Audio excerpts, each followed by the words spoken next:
pada pagi hari ini alangkah baiknya kita berdoa menurut agama dan kepercayaan kita masing-masing. Berdoa mulai. Doa selesai. Oke, baiklah.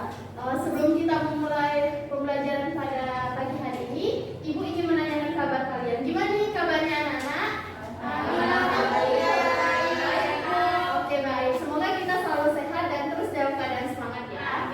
Baiklah, selanjutnya Ibu akan mengecek kehadiran kalian. Apakah semuanya masuk atau ada yang izin atau ada yang apa? Semuanya hadir. Oke, bagus, hadir semua ya. Jadi sebelum kita memulai pembelajaran pada hari ini, Ibu minta kalian silakan rapikan atau siap-siap untuk mulai pembelajaran kita, atau kalian bisa cek mungkin ada sampah di sekitar bangku atau di bawah meja kalian. Bersih semua ya. Oke, baiklah, langsung saja ya Ibu mulai pembelajaran pada hari ini. Jadi Ibu di sini meminta kalian untuk mengamati sebuah gambar tentang pembelajaran kita pada hari ini. Jadi bisa kalian amati dulu ya gambar yang ada di PPT ini. Kira-kira ini gambar apa ya, dan apa maksud dari gambar ini ya?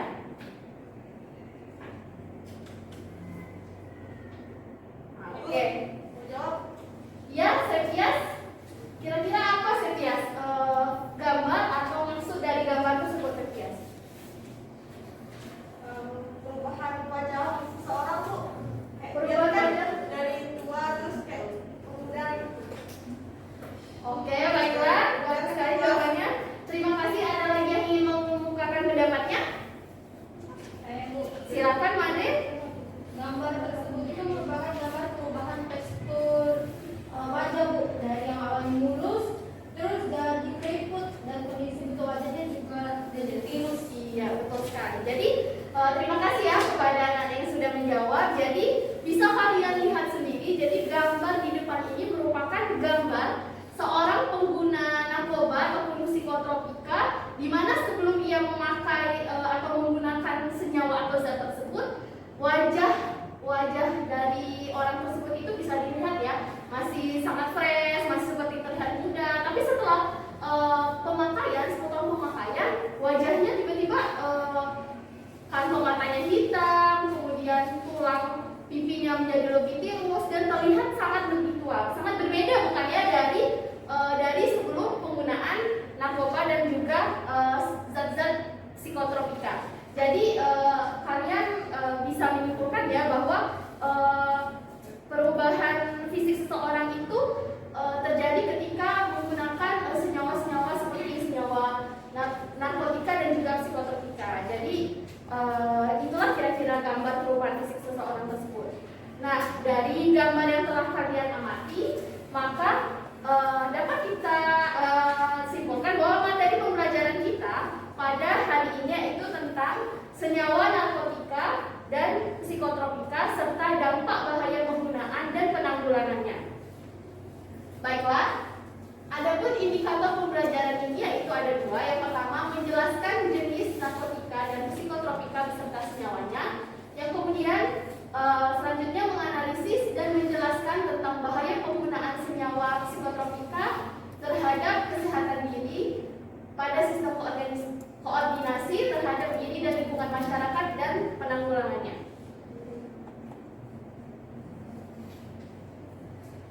Adapun tujuan pembelajaran yang pertama itu peserta didik dapat menjelaskan jenis senyawa psikotropika dan narkotika. Kemudian peserta didik dapat menganalisis dan menjelaskan bahaya penggunaan senyawa psikotropika dan dampaknya terhadap kesehatan diri yang disebabkan oleh senyawa psikotropika yang menyebabkan gangguan sistem koordinasi manusia terhadap diri dan lingkungan masyarakat beserta penanggulangannya. Oke, baiklah anak-anak, jadi sekarang Ibu akan menampilkan PPT. Jadi Ibu harapkan kalian diamati secara seksama dan dengarkan baik-baik. Mungkin nanti jika ada yang ingin bertanya, silakan tunjuk tangan saja ya. Oke, kita masuk ke slide pertama.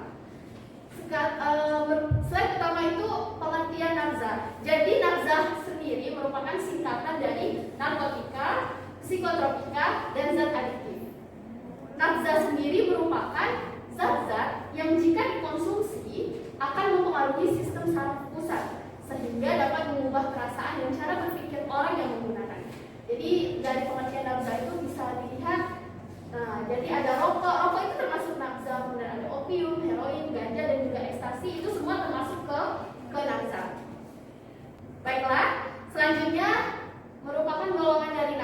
Jadi nafza itu terdiri dari 3, narkotika, psikotropika, dan juga zat adiktif. Narkotika merupakan zat atau obat yang berasal dari tanaman ataupun bukan tanaman yang menyebabkan penurunan atau perubahan kesadaran, hilangnya rasa, dan dapat mengurangi sampai menghilangkan rasa nyeri dan dapat menimbulkan ketergantungan. Sedangkan psikotropika merupakan zat atau obat baik alamiah maupun sintesis dan bukan narkotika yang dapat menyebabkan perubahan terhadap aktivitas mental dan juga perilaku. Kemudian ada juga zat adiktif atau obat yang dapat menyebabkan ketagihan atau adiksi. Oke, baiklah, sebelum lanjut ke materi selanjutnya, dari penjelasan nafzah ini, kira-kira ada yang bisa menjawab tidak? Apakah narkotika dan psikotropika itu sama atau berbeda? Apakah ada yang bisa menjawab? Ya, silakan Rahma. Jadi menurut saya itu narkotika dan psikotropika itu berbeda, Bu. Gimana perbedaan itu terletak pada efek yang ditimbulkan. Oke, bagus sekali. Jadi benar jawaban Rahma. Jadi pada dasarnya narkotika dan psikotropika itu berbeda, di mana narkotika itu merupakan obat yang dapat mengurangi rasa nyeri, sementara psikotropika sendiri itu efek yang ditimbulkan yaitu menyebabkan perubahan terhadap aktivitas mental dan juga perilaku. Baiklah, lanjut. Oke, kita lanjut ke golongan nafzah berdasarkan efek yang ditimbulkannya. Sebelum kita lanjut ke materi selanjutnya, kira-kira ada yang bisa menjawab tidak? Ada berapa dan apa saja golongan nafzah berdasarkan efek yang ditimbulkan dari pemakaiannya? Oke, silakan Sherina. Jadi menurut pengetahuan saya ada 3 golongan, Bu, yaitu halusinogen, depresan, dan juga stimulan. Oke, terima kasih ya atas jawabannya. Jadi mari kita lihat apakah jawaban teman kita itu benar. Oke, jadi golongan nafzah berdasarkan efek yang ditimbulkan itu ada 3 golongan. Yang pertama golongan stimulan yang merupakan bersifat menstimulasi sistem saraf simpatik melalui pusat hipotalamus. Kemudian contohnya itu ada ekstasi, kokain, dan kafein. Kemudian ada golongan depresan yang merupakan obat penghambat fungsi neuron dalam sistem saraf pusat yang menyebabkan pemakainya ini menjadi tenang bahkan tak sadarkan diri. Contohnya obat penenang dan juga butal. Kemudian ada juga golongan halusinogen. Golongan halusinogen mempunyai pengaruh yang kuat terhadap persepsi penglihatan, pendengaran, dan juga meningkatkan respon emosionalnya. Jadi kalau halusinogen itu dapat membuat halusinasi. Contohnya itu LSD dan juga STP, kemudian ada juga ganja. Kemudian kita masuk ke jenis narkotika. Untuk jenis narkotika sendiri itu terbagi menjadi 3 golongan. Golongan pertama yaitu narkotika yang hanya dapat digunakan untuk tujuan pengembangan ilmu, tetapi tidak dapat digunakan dalam terapi. Contohnya heroin, kokain, dan ganja. Kalau untuk golongan kedua merupakan golongan yang berkhasiat untuk pengobatan dan digunakan sebagai pilihan terakhir dan dapat digunakan dalam terapi. Contohnya morfin. Sementara golongan yang ketiga merupakan narkotika yang berkhasiat untuk pengobatan dan banyak digunakan di dalam terapi dan juga untuk tujuan pengembangan ilmu, pengetahuan, serta mempunyai potensi ringan mengakibatkan ketergantungan. Oke, selanjutnya ke jenis psikotropika. Jadi jenis psikotropika ini terbagi menjadi beberapa golongan. Golongan yang pertama itu psikotropika yang hanya dapat digunakan untuk tujuan ilmu pengetahuan dan tidak digunakan dalam terapi. Contohnya itu ekstasi. Sementara untuk golongan yang kedua, psikotropika ini berkhasiat untuk pengobatan dan dapat digunakan dalam terapi atau tujuan ilmu pengetahuan serta mempunyai potensi kuat mengakibatkan sindrom ketergantungan. Contohnya itu yaitu amfetamin. Kemudian selanjutnya golongan yang ketiga berkhasiat untuk pengobatan dan dapat digunakan dalam terapi juga, mempunyai potensi ketergantungan, contohnya fenobarbital. Dan golongan yang terakhir yaitu berkhasiat untuk pengobatan dan sangat luas digunakan, tetapi digunakan untuk terapi atau tujuan ilmu pengetahuan dan mempunyai potensi ringan mengakibatkan sindrom ketergantungan. Contohnya diazepam. Oke, jadi itu saja slide tentang jenis senyawa narkotika dan psikotropika. Baiklah, sebelum kita pindah ke materi selanjutnya, kira-kira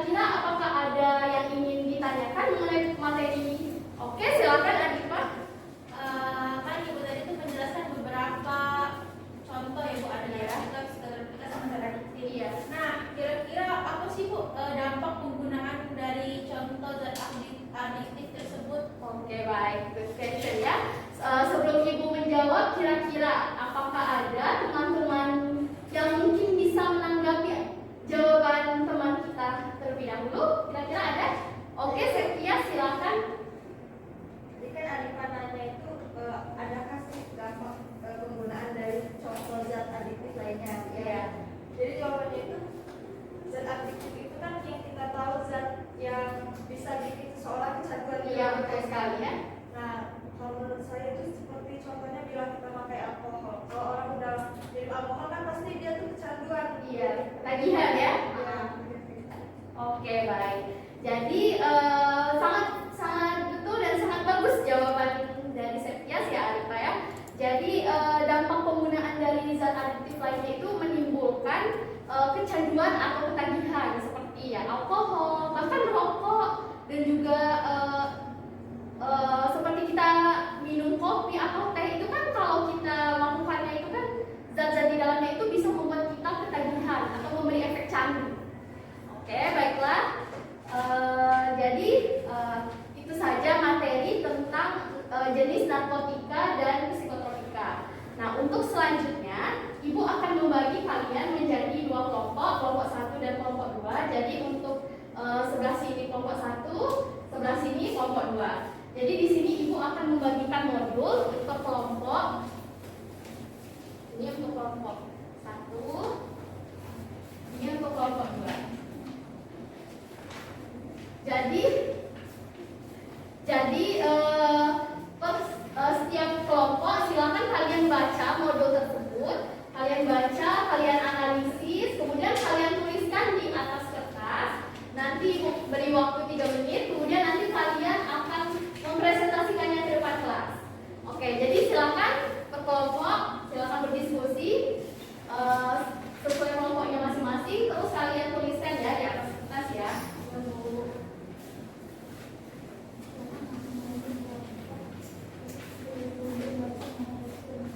Oke, Ibu beri waktu 3 menit ya. Kalau ada yang ingin ditanyakan, silakan kalian tanyakan ya.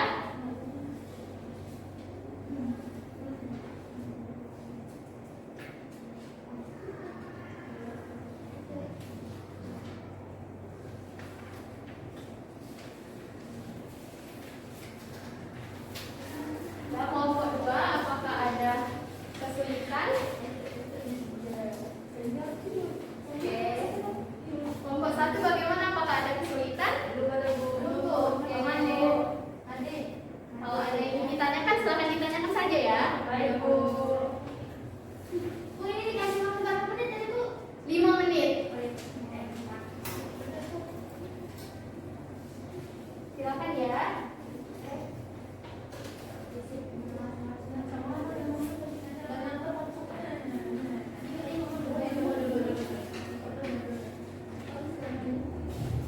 Silakan baca ya modulnya. Modulnya kan ini sangat lengkap ya. Iya, Bu. Sangat lengkap.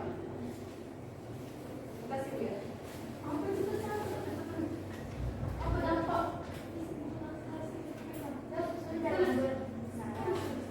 Ini kita belum ini. Dampak psikis. Ayo, siap lagi, Bu. Waktunya tinggal 1 menit lagi.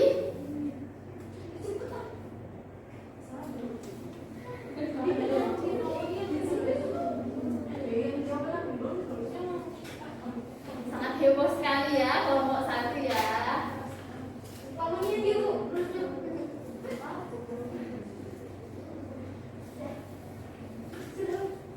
Oke, kelompok 1 sudah? Sudah, Bu. Bagaimana dengan kelompok 2? Apakah sudah? Sudah. Oke, baiklah. Oke, baiklah. Jadi karena setiap kelompok sudah selesai menganalisis, jadi Ibu minta perwakilan setiap kelompok itu 1 orang untuk mempresentasikan hasil analisisnya ke depan. Oke, dimulai dari kelompok 1. Siapa yang ingin mempresentasikan? Oke, silakan Fitri. Silakan ke depan. Membacakan hasil analisisnya ya. Oke, semuanya, nama saya Putri Agustina. Saya perwakilan dari kelompok 1 akan mempresentasikan hasil analisis kami. Nah, jadi itu kan pertanyaannya ada mengenai ada 3 poin ya, ada dampak fisik, psikis, dan dampak sosial. Nah, dampak fisiknya itu penggunaan senyawa psikotropika. Yang pertama, kita akan mengalami gangguan pada sistem saraf atau neurologis seperti kejang-kejang, halusinasi, gangguan kesadaran, dan kerusakan syaraf kaki. Terus yang kedua itu gangguan pada jantung dan pembuluh darah seperti infeksi akut otot jantung, gangguan peredaran darah, dan yang ketiga itu gangguan pada kulit atau dermatologis seperti penanaman, abses, alergi, dan eksim. Nah, terus ada dampak psikis penggunaan senyawa psikotropika. Nah, ada lamban kerja, ceroboh kerja, sering tegang dan gelisah, hilang kepercayaan diri, apatis, penghayal, penuh curiga, sulit berkonsentrasi, perasaan kesal dan tertekan.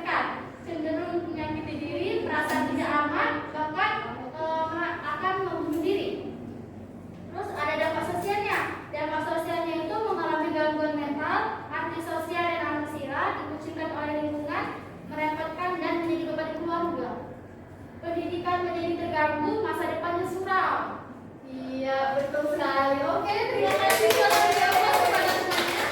Oke, sangat bagus ya jawaban dari kelompok 1. Selanjutnya dilanjutkan ke perwakilan kelompok 2. Silakan siapa mau mempresentasikan? Oke, Sepia. Silakan Sepia menyampaikan hasil analisisnya. Saya Septi Sewanti, perwakilan dari kelompok 2 ya. Ya.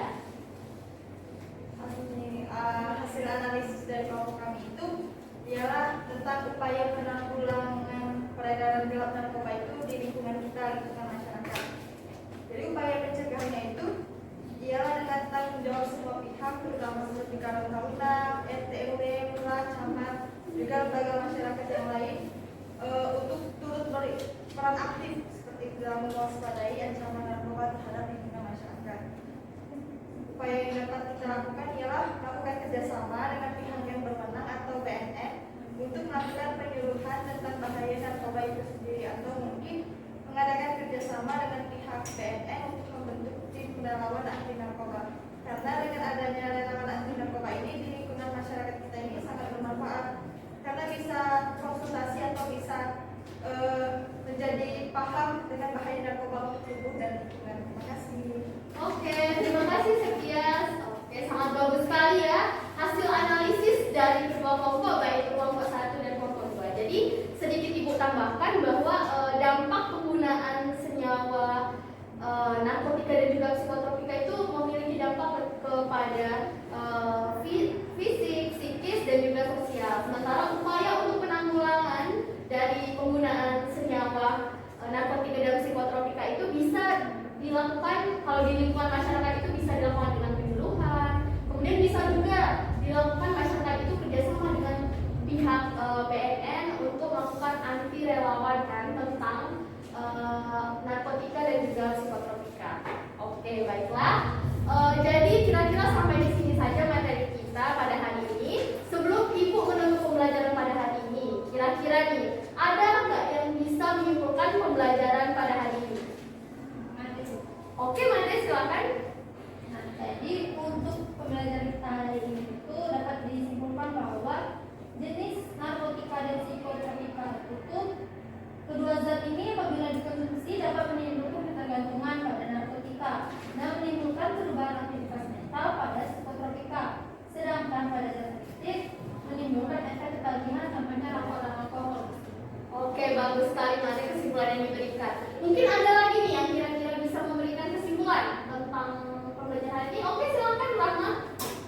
Jadi kesimpulan materi pada hari ini itu tentang dampak penggunaan zat narkotika dan psikotropika di mana berdampak kepada kesehatan psikis dan sosial. Sedangkan penanggulangan di lingkungan sosial itu dengan mengadakan penyuluhan tentang bahaya narkoba dan melakukan kerjasama dengan pihak BNN untuk membentuk tim relawan anti narkoba. Oke, bagus sekali ya kesimpulan yang diberikan kepada anak-anak sekalian. Jadi pembelajaran hari ini dapat disimpulkan tentang jenis-jenis senyawa dan psikotropika tadi, baik itu pengertian nafza, golongan-golongannya, kemudian dampak yang ditimbulkan dari zat narkotika dan juga psikotropika serta penanggulangannya. Jadi mungkin itu saja ya pembelajaran kita pada hari ini. Jadi Ibu cukupkan dulu. Untuk pemberian tugas nanti akan Ibu share soal dan tugasnya di Google Classroom. Silakan kalian cek setelah pertemuan ini. Kemudian untuk pertemuan berikutnya kita akan membahas materi tentang materi reproduksi manusia. Jadi silakan kalian baca di buku paket ataupun di sumber-sumber internet. Jadi mungkin terima kasih ya kepada anak-anak sekalian atas partisipasinya dan juga atas keaktifannya.